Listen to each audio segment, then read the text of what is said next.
فرزند زہرا یہ حالات برے ہیں۔ کاشانہ بصیرت ایک ایسا مکمل یوٹیوب چینل جس پر محروم بصارت کے لیے بالخصوص اور تمام افراد کے لیے بالعموم سینکڑوں کی تعداد میں اسلامی کتب دستیاب ہیں۔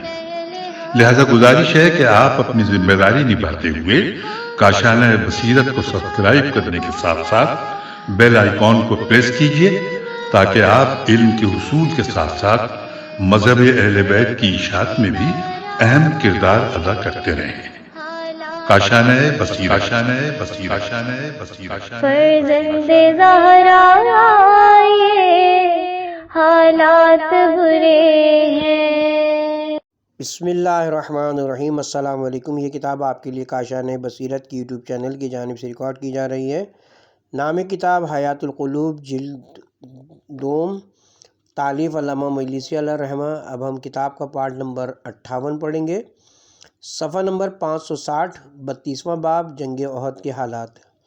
علی بن ابراہیم نے بسند حسن حضرت صادق علیہ السلام سے روایت کی کہ جب کفار قریش جنگ بدر سے مکے سے واپس گئے، چونکہ ان کے 70 اشخاص جو سربراہ تھے قتل ہو گئے اور 70 افراد گرفتار کر لیے گئے تھے، اس لیے ابو سفیان نے لوگوں سے کہا کہ اپنی عورتوں کو اپنے کشتوں پر رونے مت دو، ورنہ آنسو محمد صلی اللہ علیہ وسلم کی عداوت و حسد اور غم و غصے کی آگ کو بجھا دیں گے، اور محمد اور ان کے اصحاب ہم کو طعنہ دیں گے۔ ان لوگوں نے ایسے ہی کیا یہاں تک کہ جنگ احد واقع ہوئی۔ اس کے بعد ان لوگوں نے اپنی عورتوں کو اپنے کشتوں پر نوحہ و ماتم کی اجازت دی۔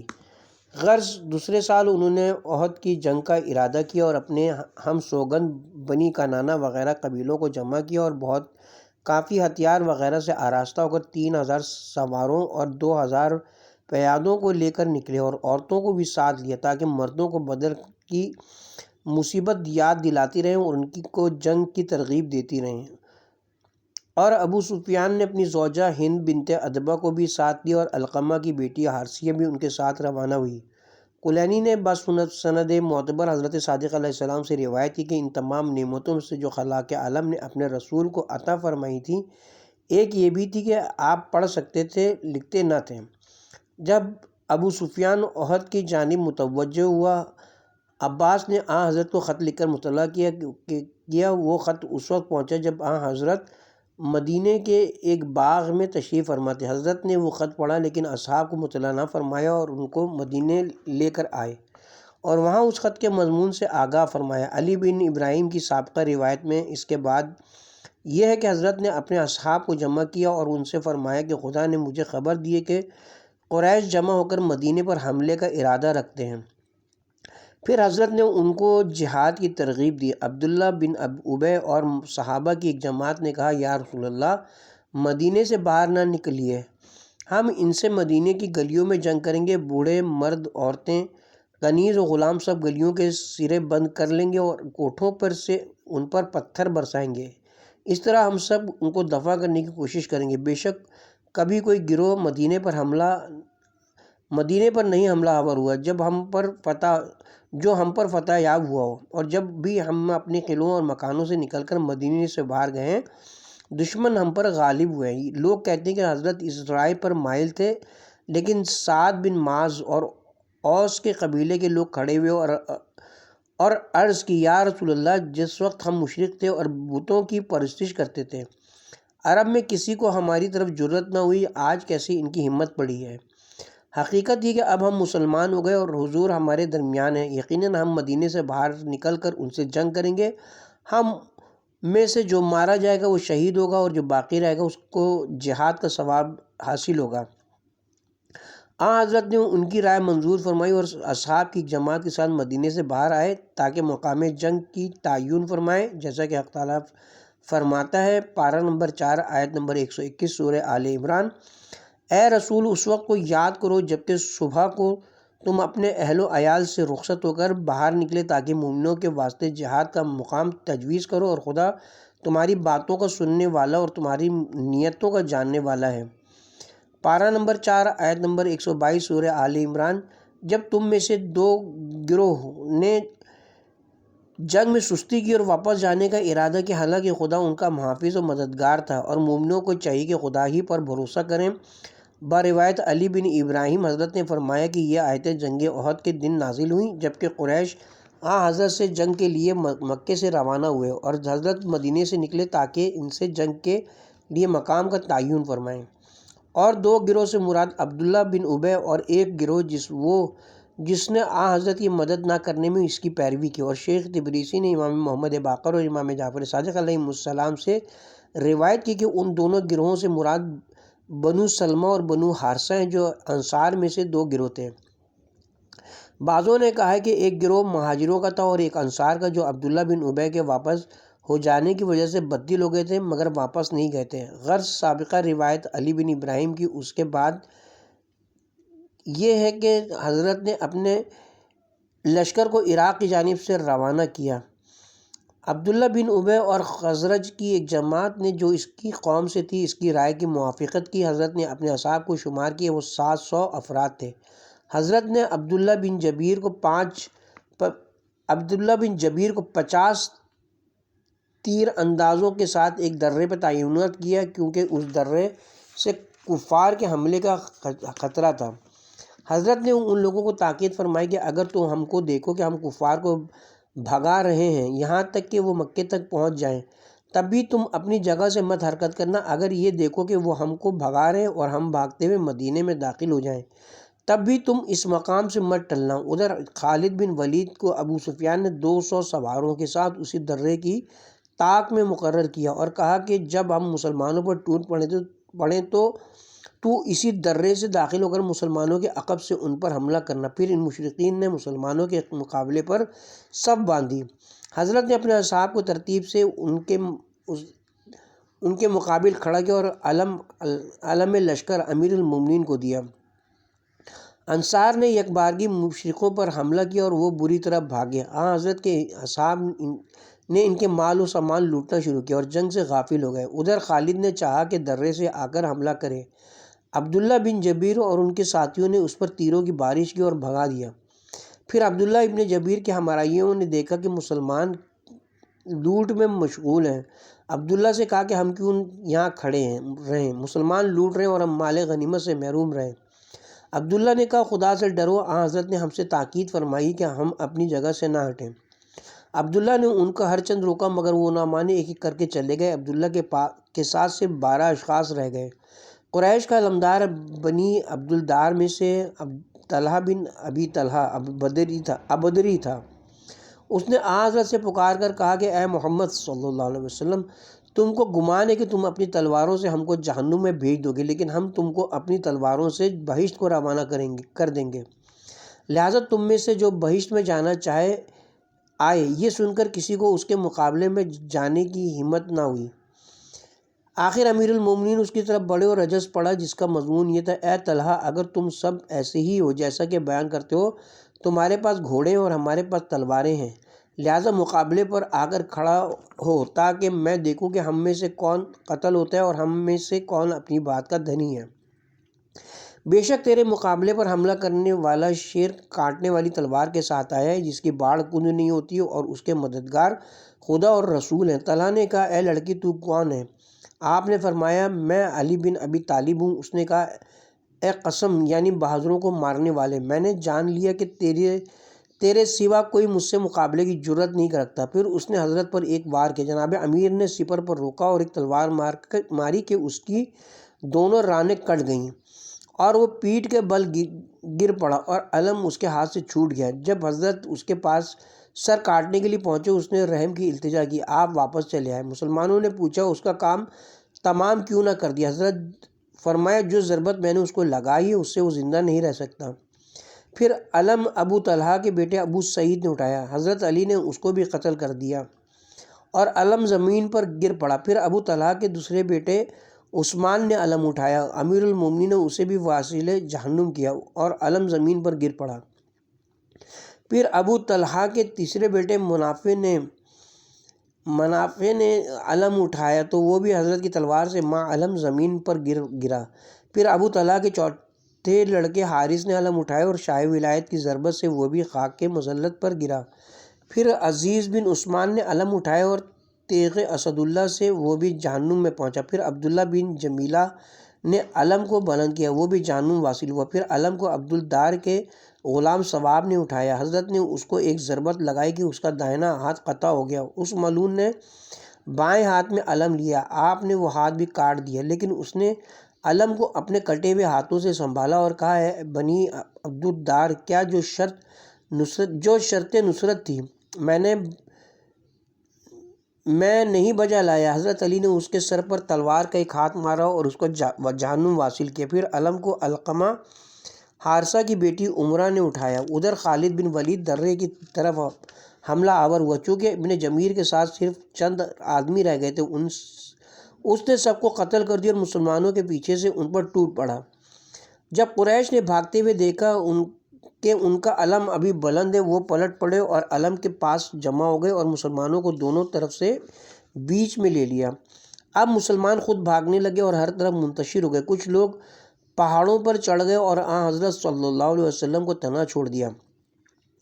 جب حضرت نے ان کی شکست ملاحظہ فرمائی، اپنا سر بلند کر کے ان کو پکارنا شروع کیا، مسلمانوں ادھر آؤ، میں خدا کا رسول ہوں، خدا کے رسول سے کہاں بھاگتے ہو؟ علی بن ابراہیم کہتے ہیں کہ حضرت صادق علیہ السلام سے لوگوں نے پوچھا کہ جب امیر المومنین نے طلحہ بن ابی طلحہ کا مقابلہ کیا، اپنے کو قسم کیوں کہا؟ حضرت صادق علیہ السلام نے فرمایا کہ جب حضرت مکے میں تھے، کوئی ابو طالب کے خوف سے حضرت کو آنکھ نہیں دکھا سکتا تھا، لیکن لڑکوں کو حضرت کی اذیت رسائی پر آمادہ کر دیا تھا۔ جب حضرت گھر سے باہر نکلتے، لڑکے حضرت پر پتھر برساتے اور کوڑے کرکٹ پر پھینکتے تھے۔ جناب امیر کو یہ حال معلوم ہو تو آپ نے عرض کی، یا رسول اللہ، جب باہر تشریف لے جائیں مجھے اپنے ساتھ لے لیا کریں تاکہ لڑکوں کو آپ کی اذیت سے باز رکھوں۔ پھر جب حضرت گھر سے نکلتے امیر المومنین کو ساتھ لے جاتے۔ جب لڑکے حضرت کی طرف متوجہ ہوتے تو امیر المومنین ان کے منہ، ناک اور کان زخمی کر دیا کرتے تھے۔ لڑکے اپنے باپ کے پاس واپس جا کر کہتے، قسمنا علی نے مجھے مجروح کیا، اسی سبب سے ان حضرت کو قسم کہتے تھے۔ واصلہ سے روایت ہے، وہ کہتے ہیں کہ ایک روز عمر بن خطاب کے ہمراہ میں جا رہا تھا، ناگہاں وہ مضطرب و بے قرار ہوئے، یہاں تک کہ ان کے دل کی دھڑکن کی آواز سنائی دینے لگی جیسے کسی پر غشی طاری ہوتی ہے۔ میں نے پوچھا، تم کو کیا ہوا؟ وہ بولے، شاید تم شیر بیشہ شجاعت، معدن کرم و فتوت، باغیوں اور سرکشوں کو قتل کرنے والے، دو تلواروں سے لڑنے والے اور صاحب تدبیر علمدار کو نہیں دیکھتے ہو جو اس طرف آ رہا ہے۔ میں نے نگاہ کی تو علی بن ابی طالب کو دیکھا۔ میں نے کہا، اے عمر، یہ تو علی ہے۔ انہوں نے کہا، میرے پاس آؤ تو میں تم سے ان کی شجاعت و بہادری کا ایک شمع بیان کروں۔ جناب رسول خدا نے روز احد ہم سے اس بات پر بیعت لی کہ جہاد سے نہ بھاگیں گے اور ہم میں سے جو بھاگ جائے وہ گمراہ ہے، اور جو مارا جائے گا وہ شہید ہوگا، اور پیغمبر اس کے لیے بہشت کے ضامن ہوں گے۔ جب ہم لوگ میدان میں جنگ کے لیے کھڑے ہوئے تو دیکھا کہ قریش کے 100 بہادر اور شجاع ہماری طرف بڑھے، جن کے پاس 100 بہادر سپاہی تھے۔ انہوں نے حملہ کیا اور ہم کو شکست دے دی۔ ہم سب کے سب میدان سے بھاگے۔ اس وقت ہم نے علی کو دیکھا کہ جس طرح شیر زیاں چیونٹیوں پر حملہ کرتا ہے، وہ اسی طرح مشرکین پر حملہ کر رہے تھے، اور ان کی کثرت و شجاعت کی مطلق ان کو پرواہ نہ تھی۔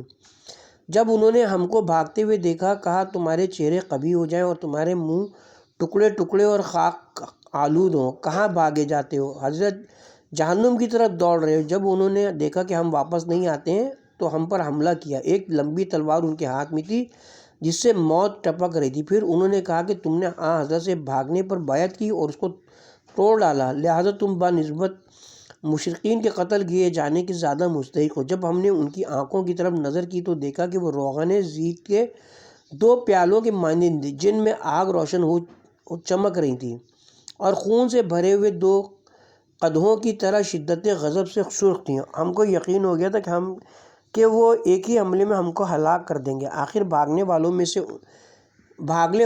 سے میں ان کے پاس گیا اور کہا، اے ابوالحسن، آپ کو خدا کی قسم دیتا ہوں کہ ہم کو چھوڑ دیجئے، کیونکہ اہل عرب کا یہ دستور ہے کہ کبھی بھاگتے ہیں اور کبھی حملہ کرتے ہیں، اور جب حملہ کرتے ہیں بھاگنے کی ذلت کو مٹا دیتے ہیں۔ تو گویا علی نے ہماری عاجزی پر رحم کیا اور ہم کو چھوڑ دیا اور کافروں پر حملہ کیا۔ آج تک وہ خوف میرے دل سے دور نہیں ہوا، میں جب کبھی ان کو دیکھتا ہوں یوں ہی خوف زدہ ہو جاتا ہوں۔ اسی سابقہ روایت میں کہ حضرت فرماتے ہیں کہ جناب رسول خدا صلی اللہ علیہ وسلم کے پاس ابو دجانہ جن کا نام سماک بن خرشہ تھا اور امیر المومنین کے سوا کوئی نہ ٹھہرا۔ مشرکوں کا جو گروہ حضرت پر حملہ کرنا چاہتا، امیر المومنین کے حملے کو رد کرتے تھے، ان میں سے بہتوں کو قتل کر دیتے اور ان کو دفع کرتے تھے، یہاں تک کہ ان کی تلوار ٹکڑے ٹکڑے ہو گئی۔ عورتوں میں نصیبہ بنت کعب مازینہ حضرت کی خدمت میں موجود تھیں۔ حضرت صلی اللہ علیہ وسلم ان کو اپنے ساتھ جنگ میں لایا کرتے تھے تاکہ زخمیوں کی مرہم پٹی کریں۔ ان کا لڑکا بھی اس جنگ میں ہمراہ تھا۔ جب اس لڑکے نے چاہا کہ بھاگے، نصیبہ نے خود اس کو ڈانٹا اور کہا، اے فرزند، خدا اور رسول سے کہاں بھاگتا ہے، اور اس کو واپس بلا لیا۔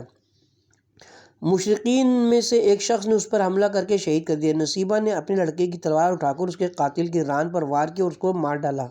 حضرت نے یہ دیکھ کر اس کی تعریف کی اور فرمایا، اے نصیبہ، خدا تجھ کو برکت عطا فرمائے۔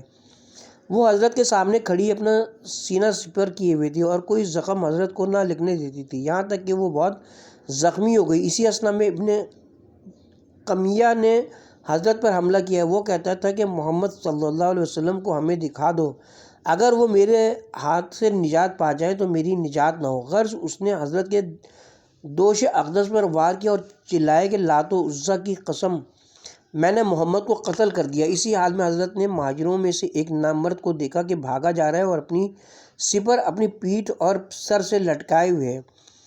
حضرت نے اس کو آواز دی کہ اپنی سپر ادھر پھینکتا جا اور جہنم کو روانہ ہو۔ اس نے سپر پھینک دی۔ حضرت نے فرمایا، اے نصیبہ، سپر لے لو۔ نصیبہ سپر لے کر مشرکین سے جنگ کرنے لگی۔ حضرت نے فرمایا، نصیبہ اور اس کی وفا آج تو ابو بکر و عمر و عثمان سے بہتر ہو گئی۔ غرض جب امیر المومنین کی تلوار ٹوٹ گئی، آپ نے جناب رسول خدا صلی اللہ علیہ وسلم سے عرض کی کہ بہادر اپنے ہتھیار سے جنگ کرتا ہے، میری تلوار ٹوٹ گئی۔ حضرت نے اپنی تلوار ذوالفقار ان کو عطا کی اور فرمایا کہ اس سے جنگ کرو۔ امیر المومنین نے وہ تلوار لے لی اور جو شخص بھی حضرت کی جانب بڑھتا، آپ اس کو تلوار سے جہنم واصل فرماتے۔ پھر حضرت کوہ احد کی طرف بڑھے اور اس پہاڑ کی جانب پشت کر لی تاکہ جنگ ایک ہی طرف سے ہو، کیونکہ سوائے امیر المومنین کے صحابہ میں کوئی حضرت کے پاس نہ تھا۔ آپ برابر حضرت کے آگے لڑ رہے تھے، یہاں تک کہ آپ کے سر و سینہ، ہاتھ، پاؤں اور شکم پر 90 زخم لگے، اور ایسی جنگ کی کہ مشرکین باوجود اپنی کثرت کے بھاگ کھڑے ہوئے، اور مسلمانوں نے سنا کہ کوئی آسمان سے کہہ رہا تھا، لا سیف الا ذوالفقار ولا فتح الا علی، یعنی سوائے ذوالفقار کے کوئی تلوار نہیں اور بجز علی کے کوئی جواں مرد نہیں۔ اس وقت جبرائیل حضرت پر نازل ہوئے اور کہا، یا رسول اللہ، خدا کی قسم، برادری، برابری اور نصرت وہ ہے جو علی کر رہے ہیں۔ حضرت نے فرمایا، وہ کیسے نہ کریں، کیونکہ وہ مجھ سے ہیں اور میں ان سے ہوں۔ جبرائیل نے کہا، میں بھی آپ دونوں سے ہوں۔ اس لشکر میں ہند بنت عتبہ مشرکین کے لشکر کے ساتھ کھڑی تھی، اور قریش میں سے جو شخص بھاگتا تھا اس کو سلائی اور سرما دانی دے کر کہتی تھی کہ تو عورت ہے، یہ عورتوں کے آرائش کی چیزیں لیتا جا اور آئندہ کبھی مردانگی کا دعویٰ مت کرنا۔ اور شیر خدا حمزہ ابن عبد المطلب نے بہت سے مشرکوں کو قتل کیا۔ آپ جس طرف حملہ کرتے تھے مشرکین بھاگتے تھے، کوئی ان کے مقابلے پر نہیں ٹھہرتا تھا۔ ہندہ مالونہ نے ایک حبشی غلام وحشی نامی کو، جو پہلے جبر بن مطعم کا غلام تھا، لالچ دی تھی کہ اگر محمد یا علی یا حمزہ کو تو قتل کر دے گا تو میں تجھے اس قدر مال بخشوں گی کہ تو راضی ہو جائے گا۔ اس نے کہا، محمد کا قتل تو میرے بس میں نہیں، علی ایسے مرد جرار ہیں جو کبھی غافل نہیں ہوتے، ان پر بھی میرا قابو نہیں چل سکتا۔ وہ حمزہ کی طاق میں بیٹھا جبکہ وہ حضرت جنگ میں مشغول تھے۔ ایک مقام سے گزرے جہاں پانی کے سبب سے گڑھا ہو گئے تو اس میں گھوڑے کا پیر جا پڑا اور جناب حمزہ زمین پر جا گرے۔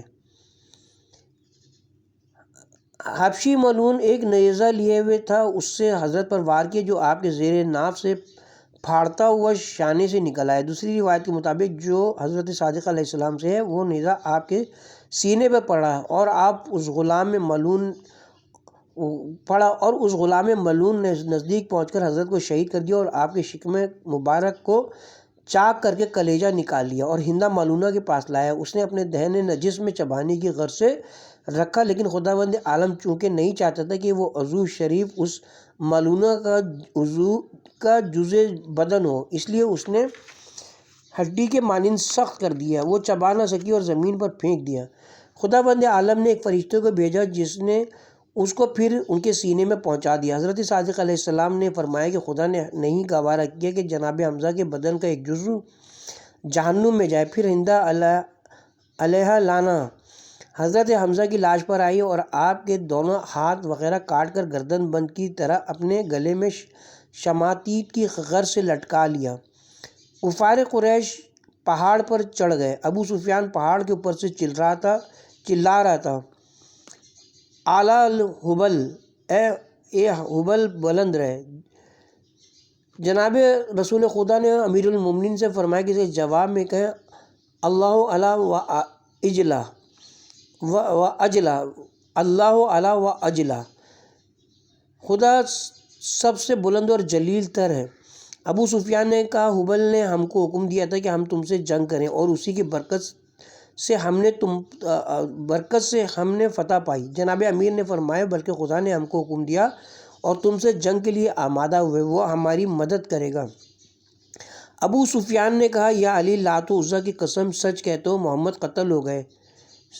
حضرت علی نے جواب دیا خدا تجھ پر اور لات و عزیٰ پر لعنت کرے، محمد صلی اللہ علیہ وسلم ہرگز قتل نہیں ہوئے ہیں، وہ حضرت تیری باتیں سن رہے ہیں۔ ابو سفیان نے کہا تم زیادہ سچے ہو، خدا فرزند قمیہ پر لعنت کرے جس نے دعویٰ کیا تھا کہ محمد کو قتل کر دیا۔ عمر بن ثابت ابھی مسلمان نہ ہوئے تھے جب انہوں نے سنا کہ آن حضرت جنگ کے لیے گئے ہیں، اپنی تلوار و سپر اٹھائی اور شیر گرسنا کے مانند احد کی جانب متوجہ ہوئے اور کلمہ پڑھ کر مسلمان ہوئے اور لشکر کفار پر ٹوٹ پڑے اور جہاد کر کے شہید ہو گئے۔ انصار میں سے ایک شخص ان کی لاش کی طرف سے گزرا، وہ کشتوں کے درمیان پڑے ہوئے تھے، ابھی کچھ جان باقی تھی۔ مرد انصاری نے ان سے پوچھا اے عمرو، کیا اپنے پہلے دین پر ہو؟ کہا خدا کی قسم نہیں، بلکہ خدا کی وحدانیت اور آن حضرت کی رسالت کی گواہی دیتا ہوں۔ یہ کہا اور برحمت الہی واصل ہو گئے۔ ایک صحابی نے آن حضرت سے کہا یا رسول اللہ، عمر بن ثابت مسلمان ہوئے اور مارے گئے، کیا وہ شہید ہوئے؟ حضرت نے فرمایا واللہ وہ شہید ہیں، اور وہ ہے جس نے ایک رکعت بھی نماز نہیں پڑھی اور جنت میں جا پہنچا۔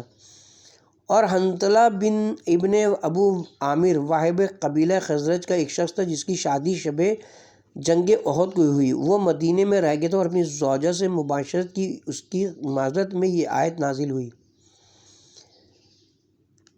پارہ نمبر 18 آیت نمبر 62 سورہ نور۔ بے شک مومنین وہ لوگ ہیں جو خدا اور رسول پر ایمان لائے ہیں اور جب وہ رسول کے ساتھ کسی امر ضروری پر متفق ہوتے ہیں تو جب تک حضرت سے اجازت نہیں لے لیتے حضرت کے پاس سے نہیں جاتے، اور اے رسول جو لوگ تم سے اجازت لے لیتے ہیں وہ ہیں جو خدا اور رسول پر صدق دل سے ایمان لائے ہیں، لہٰذا مومنین میں سے جو تم میں سے کسی اپنے مناسب کام کے لیے اجازت طلب کریں تو ان کو اجازت دے دیا کرو جس کو چاہو، اور خدا سے ان کے لیے مغفرت کی دعا کرتے رہو، بے شک خدا بڑا بخشنے والا اور مہربان ہے۔ غرض پیغمبر خدا نے حنظلہ کو گھر پر ٹھہر جانے کی اجازت دے دی تھی۔ صبح کو انہیں یاد آیا کہ حضرت جنگ میں مشغول ہیں اور وہ خود عیش پر میں لگے ہوئے، لہٰذا اسی حالت جنابت میں تلوار اٹھائی اور احد کی جانب روانہ ہوئے۔ جب وہ گھر سے جانے لگے تو ان کی زوجہ نے انصار میں سے 4 آدمیوں کو بلایا اور کہا کہ گواہ رہنا کہ حنظلہ نے میرے ساتھ مقاربت کی ہے۔ حنظلہ نے بھی اقرار کیا۔ لوگوں نے عورت سے پوچھا تیرا اس سے کیا مطلب ہے؟ اس نے کہا آج رات جب میں سوئی تو خواب میں دیکھا کہ آسمان شگافتہ ہوا اور حنظلہ اس میں داخل ہو گئے، پھر آسمان اسی طرح پیوست ہو گیا۔ میں نے اس کی یہ تعبیر لی کہ حنظلہ ضرور شہید ہوں گے، اس لیے آپ لوگوں کو گواہ بنائے کہ اگر کوئی لڑکا پیدا ہوا تو لوگ یقین کریں کہ وہ حنظلہ کا ہے۔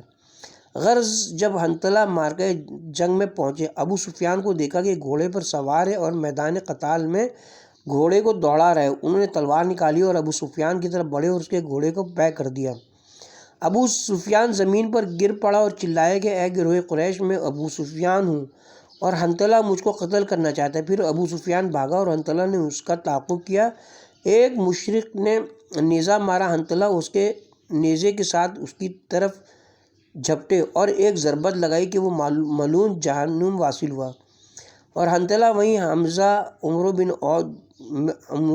بن جموع، عبداللہ بن حرام اور انصار کی جماعت کے درمیان زمین پر گر پڑے اور شہید ہو گئے۔ حضرت نے فرمایا کہ میں نے دیکھا کہ فرشتوں نے آسمان و زمین کے درمیان بارش کا پانی سونے کے برتنوں میں لیے ہوئے حنظلہ کو غسل دیا، اسی سبب سے ان کو غسل الملائکہ کہتے ہیں، یعنی فرشتوں کا غسل دیا ہوا۔ اور روایت ہے کہ مغیرہ پسر عاص ایک تیر انداز تھا، اور جب وہ کوئی پتھر پھینکتا تھا نشانے سے خطا نہیں کرتا تھا۔ وہ جس راستے سے احد تک آیا تھا پتھر اٹھاتا لایا تھا اور کہتا تھا کہ انہی پتھروں سے محمد صلی اللہ علیہ وسلم کو قتل کروں گا۔ جب وہ میدان جنگ میں پہنچا، دیکھا کہ حضرت کھڑے ہوئے ہیں اور تلوار ہاتھ میں لیے ہیں۔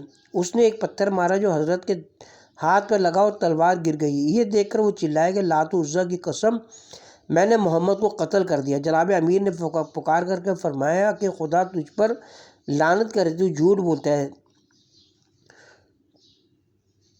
تو اس لعین نے دوسرا پتھر مارا جو حضرت کی پیشانی جو حضرت کی نورانی پیشانی پر لگا، تو حضرت نے فرمایا خدا بندہ تو اس کو حیران و سرگرداں کر دے۔ جب مشرکین احد سے واپس گئے، وہ ملعون وہیں میدان میں حیران و سرگشتہ کھڑا رہ گیا، بھاگ نہ سکا۔ عمار یاسر اس کے پاس پہنچے اور اس کو قتل کر دیا، اور خدا بند عالم نے ابن قمیہ پر درختوں کو مسلط فرمایا۔ ایک چوپایا اس کو گھیر کر ان درختوں کے درمیان لے گیا۔ ان کی تاثیر تھی کہ جسم کا گوشت سمٹ جاتا۔ آخر تمام گوشت اس ملعون کا گر گیا اور وہ جہنم میں واصل ہوا۔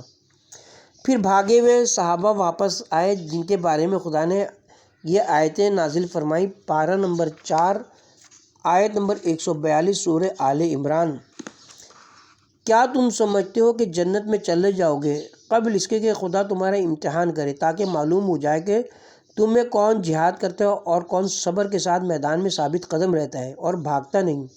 اس سے مراد فعل کا واقع ہونا ہے، ورنہ خدا تو جانتا ہی تھا کہ کون جہاد کرے گا اور کون بھاگ جائے گا، لیکن خدا نے اپنے علم کے سبب سے نہیں بلکہ لوگوں کے کردار سے ثواب عطا فرماتا ہے اور عذاب کرتا ہے۔ پارہ نمبر 4 آیت نمبر 143 سورہ آل عمران۔ اور تم تو موت کی تمنا کرتے تھے قبل اس کے موت کو، یعنی اس کے اسباب کو جو جنگ ہے، دیکھو بے شک تم نے دیکھا اس کو جس کی تمنا کرتے تھے، اور تم پیغمبر کو دیکھ رہے تھے اور صحابہ کو بھی جو شہید ہو رہے تھے اور ان کو بھی جو بھاگ رہے تھے۔ علی بن ابراہیم نے روایت کی کہ جب حضرت صلی اللہ علیہ وسلم نے مومنین سے ان ثوابات کا تذکرہ فرمایا جو خدا نے شہیدان بدر کو عطا فرمایا اور بہشت میں ان کے درجوں کا ذکر کیا، تو صحابہ نے شہادت کی خود بھی تمنا کی اور کہا خدا بندہ ہم کو پھر جنگ کا موقع ملے تو ہم شہید ہوں۔ تو خدا نے جنگ احد کا موقع دیا جس میں وہ لوگ بھاگے سوائے چند افراد کے جو خدا کی توفیق کے سبب ثابت قدم رہے۔ پارہ نمبر 4 آیت نمبر 144 سورہ آل عمران۔ محمد تو بس ہمارے ایک رسول ہیں جس طرح اور مرسلین ان سے پہلے آ چکے ہیں۔ اگر وہ مر جائیں یا قتل کر دیے جائیں تو تم اپنے پچھلے دین پر پلٹ جاؤ گے یا جنگ سے بھاگ جاؤ گے، اور جو شخص دین سے پلٹ جائے یا جہاد سے بھاگ جائے تو وہ خدا کا کچھ نہ بگاڑے گا۔ عنقریب خدا شکر کرنے والوں کو جزا دے گا۔ روایت ہے کہ جو لوگ بھاگے تھے وہ دوسروں سے یہ عذر کر رہے تھے کہ محمد صلی اللہ علیہ وسلم قتل ہو گئے، اب بھاگو، تو خدا نے یہ آیت نازل فرمائی۔ ایک روایت میں ہے کہ شیطان نے ندا کی تھی کہ محمد قتل ہو گئے، اس سبب سے لوگ بھاگے۔ جب واپس آئے تو حضرت سے معذرت کرنے لگے کہ ہمارے بھاگنے کا یہ سبب تھا، تو خدا نے یہ آیت نازل فرمائی۔ پارہ نمبر 4 آیت نمبر 145 سورہ آل عمران۔ کوئی بغیر حکم خدا کے نہیں مرتا اور خدا کا حکم لکھا ہوا ہے کہ موت کا وقت مقرر ہے، اور جو شخص دنیا میں اجر چاہتا ہے ہم اس کو اسی میں دے دیتے ہیں، اور جو آخرت کا ثواب چاہتا ہے ہم اس کو آخرت میں عطا کرتے ہیں، اور ہم جلد شکر کرنے والوں کو اجر دیں گے۔ پارہ نمبر 4 آیت نمبر 146 سورہ آل عمران۔ اور بہت سے پیغمبر جنہوں نے جنگ کی، ان کے ساتھ بہت سے علماء اور پرہیزگاروں کا لشکر تھا، لیکن انہوں نے ان تکلیفوں سے جو ان پر پڑیں سستی ظاہر نہ کی اور جنگ میں زیادہ کوشش کے سبب کمزور نہ ہوئے اور نہ دشمنوں سے عاجزی کی، اور خدا صبر کرنے والوں کو دوست رکھتا ہے۔ پارہ نمبر 4 آیت نمبر 147 سورہ آل عمران۔ اور ان کا قول اس کے سوا کچھ نہ تھا کہ اے ہمارے پروردگار، ہمارے گناہوں کو اور حد سے گزر جانے کو معاف کرو، اور ہمارے قدموں کو جنگ میں ثابت قدم رکھ، اور کافروں پر ہم کو فتح عنایت فرما۔ پارہ نمبر 4 آیت نمبر 148 سورہ آل عمران۔ تو خدا نے ان کو دنیا میں بھی اچھا بدلہ دیا اور آخرت میں بھی ثواب عطا فرمایا، اور خدا نے نیک عمل کرنے والوں کو خود دوست رکھتا ہے۔ پارہ نمبر 4 آیت نمبر 149 سورہ آل عمران۔ اے ایمان والو، اگر ان لوگوں کی اطاعت کرو گے جو کافر ہو گئے ہیں تو وہ تم کو ایمان سے پھیر کر کفر کی جانب لے جائیں گے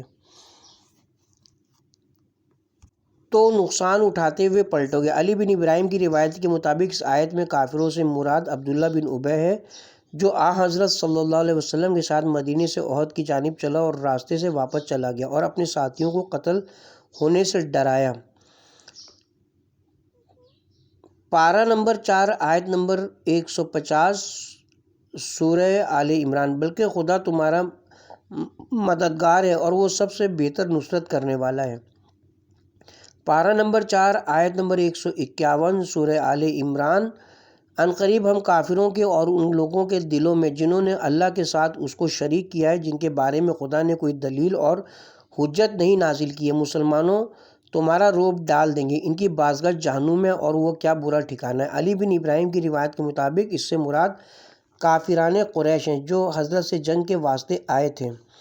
پارہ نمبر 4 آیت نمبر 152 سورہ آل عمران۔ علی بن ابراہیم کی روایت کے مطابق اس کا مطلب یہ کہ بے شک خدا نے تم کو مشرکوں پر فتح دینے کا اپنا وعدہ پورا کر دیا، جس وقت کہ تم خدا کے حکم اور نصرت سے کافروں کو قتل کر رہے تھے، یہاں تک کہ تم پر خوف طاری ہوا اور تم بددل ہو کر جنگ کے بارے میں آپس میں نزاع کرنے لگے اور پیغمبر کے حکم سے تم نے انحراف کیا کہ کمی گاہ سے ہٹ گئے۔ آخر خدا نے تم کو نصرت و فتح اور غنیمت عطا کی جیسا کہ تم چاہتے تھے۔ پارہ نمبر 4 آیت نمبر 152 سورہ آل عمران۔